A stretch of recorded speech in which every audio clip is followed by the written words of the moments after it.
Nasamsam naman ang mahigit 132,000 na halaga ng hinihinalang shabu mula sa isang 38 taong gulang na mekaniko sa Barangay 4, San Mateo, Isabela sa isinagawang pagsisilbi ng search warrant ng mga otoridad.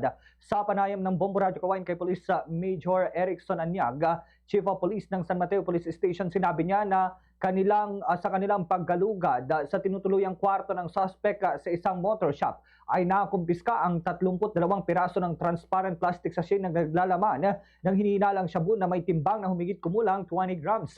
Ito ay may estimated drug value na 132,000 pesos dahilan upang ituring na high value individual ang suspect. Maliban sa illegal na droga, inasamsam din sa pag-iingat niya ang ilang bala ng baril. Ang paghahain ng search warrant laban sa suspect ay nagugat sa mga impormasyong nakuha ng kanilang himpilan kaugnay sa illegal na aktibidad ng suspect.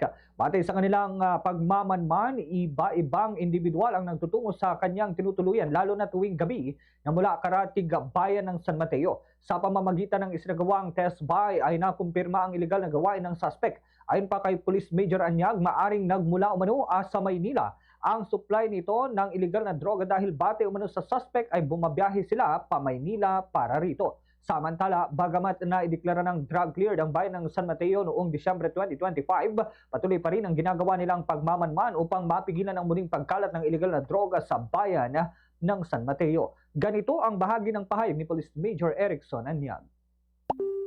Kaya ng paulit-ulit po nating sinasabi na lumaban lang po tayo sa hamon ng buhay na kung ano lang yung tama.